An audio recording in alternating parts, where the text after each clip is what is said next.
It's been less than a week since convicted murderer Lori Vallow Daybell was given 2 life sentences here in Arizona, and that's on top of 5 other life sentences she got in Idaho. She was convicted in Idaho for killing her children, Tylee and JJ, and for her role in the death of her current husband's first wife. Then she was extradited to Arizona, where she was convicted for conspiring to kill her former husband and her niece's ex-husband.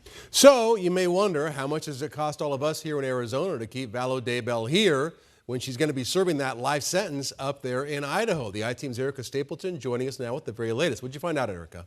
Well, Tram Troy, I have done the math and I'm going to walk you through what I found out. So MCSO first brought Lori Vallow Daybell to Arizona in November 2023. Deputies drove her down from Idaho, and records show that process cost more than $15,000. Now, the fees kept coming after she was booked in jail. There is a one-time booking fee of $640, and MCSO said it costs $137 each day to house an inmate. So as of today, Lori Vallow Daybell has been in MCSO custody for 610 days. So add that all together, that brings our grand total to just shy of $100,000 approximation. And that number goes up each day. She's still in custody here in Arizona, which as of last check, she still is. But it will not be that way for long. We know at some point she will be extradited back to Idaho, where she will serve life sentences there, and MCSO being tight-lipped about when and how that will happen for security purposes. But that is the expectation, guys. Sometime I would expect sooner rather than later that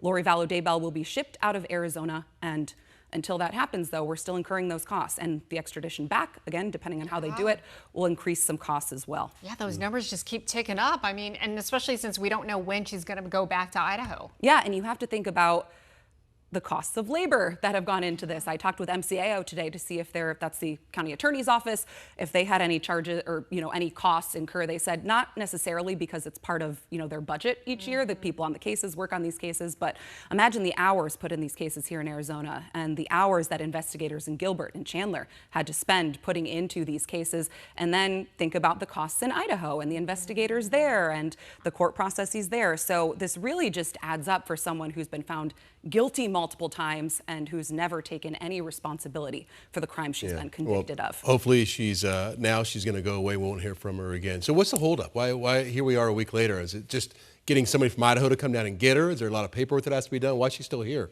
Well, under the extradition order, which was signed in 2023, the governors of each state had to sign off on it. It seems that it would be on MCSO to take her back. And again, we don't know exactly how that will happen. You got a plane ticket, then you got a deputy. It depends on how. So when she was brought down here, they drove. They drove down here, and I believe, if I'm recalling, that was due to weather. So maybe it's more prudent to fly. Sudden, if I remember. They did it overnight, and all of a sudden she was here. And our expectation was that we thought maybe the appeals process in Idaho would play out first. At least that was what was discussed at one point in time. But that wasn't the case. She came, and now that she has those sentences here in Arizona, again, my expectation it would be sooner rather than later. I don't think it'll be months on months on months, but we just don't know. They're being tight-lipped, and you can understand why. There was a lot of interest in this case, and it doesn't surprise me that they don't want people, running up to try and see her leave. Although we did ask here at 12 News, we did ask if we could be there when she's led away. She's never agreed to an interview with us, and it would be important, I think, to try and ask her, why did you do this? Why aren't you taking responsibility? What do you have to say for yourself? She's still not admitting it, though. I mean, what are you going to get out of her? Exactly. Jesus and that's told the point, me that they're Troy. fine. Or exactly. That's the point. So, we asked to be there. We were told, no, we can't be there. So time will tell exactly when that will happen. Right. Okay. Erica, thank you. All right, tonight we'll make sure to check out our brand new 7 p.m. newscast. This is a live newscast, and you're saying, wait a second, NBC primetime is on at 7 o'clock. Yeah, this is streaming. This is on 12+. This is a fresh half hour of local news, weather, breaking news updates, in-depth coverage, all the things we do here on 12 News. So again, a half hour for you at 7 o'clock. And you can watch it live on your TV, your phone, your tablet, you name it. Just download the 12+ app and stream it for free. 12 News at 7 is the latest addition to our expanding lineup, giving you more ways to stay informed whenever and wherever you choose. And we got ratings on it. A lot of people are watching that. Good for you. Thanks for tuning in. All right. Great. Well,